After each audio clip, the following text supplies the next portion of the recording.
Assalamualaikum warahmatullahi wabarakatuh. Perkenalkan, nama saya Muhammad dan Fauzi dari kelas 11 IPS 2. Saat ini saya ingin menjelaskan tentang mitigasi pencegahan virus corona. Nah, belakangan ini dunia dikagetkan dengan munculnya virus corona yang sangat meresahkan warga dunia. Coronavirus adalah kumpulan virus yang bisa menginfeksi sistem pernafasan. Nah, pada banyak kasus, virus ini hanya menyebabkan infeksi pernafasan ringan seperti flu, dan juga bisa mengakibatkan infeksi pernafasan yang berat seperti infeksi paru-paru. Nah, infeksi virus corona ini atau yang disebut COVID-19 pertama kali ditemukan di kota Wuhan, Cina pada akhir Desember 2019.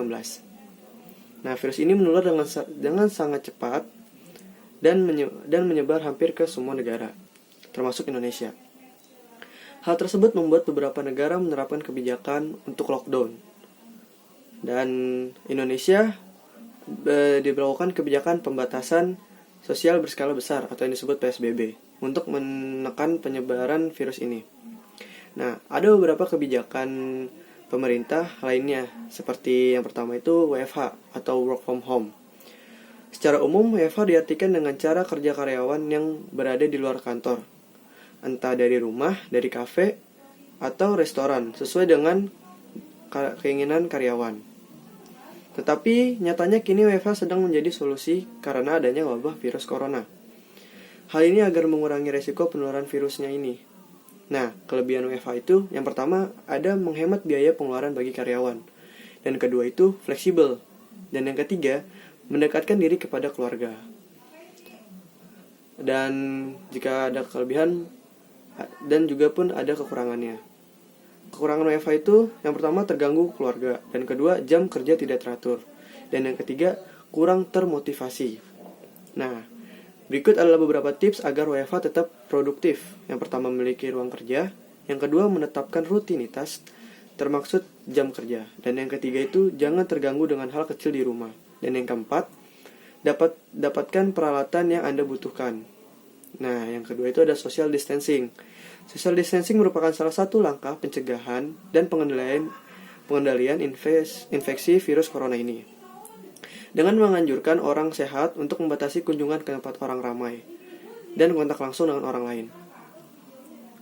Nah, ketika menerapkan social distancing, seseorang tidak diperkenankan untuk berjabat tangan serta menjaga jarak minimal 1 meter saat berinteraksi dengan orang lain.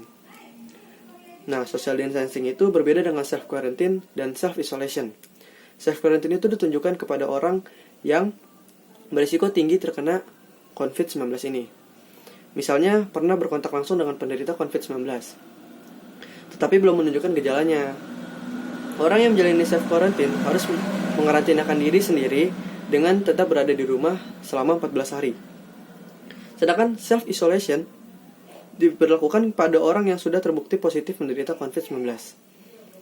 Nah, selain itu ada beberapa contoh penerapan social distancing yang umum dilakukan, yaitu pertama, belajar di rumah bagi siswa dan mahasiswa. Dan yang kedua itu menunda pertemuan atau acara yang hadir orang banyak. Dan yang ketiga itu tidak mengunjungi orang yang sedang sakit. Nah, yang ketiga itu ada lockdown. Dalam hal penyebaran virus, lockdown berarti kondisi di mana kita tidak boleh meninggalkan tempat tinggal kita, dan ruang gerak kita dibatasi. Nah, lalu apa saja yang harus dilakukan jika lockdown? Yang pertama itu tetap tenang. Yang kedua, buat daftar aktivitas harian. Dan yang ketiga, tetap berkomunikasi dengan orang yang dekat, termasuk keluarga. Nah, virus corona ini harus kita hindari, karena virus corona ini sudah banyak mematikan orang di luar sana, hampir ratusan atau ribuan orang. Mari kita membatasi lingkungan kita terhadap orang agar kita tidak terkena virus corona, dan virus corona ini akan cepat selesai. Sekian dari saya. Wassalamualaikum warahmatullahi wabarakatuh.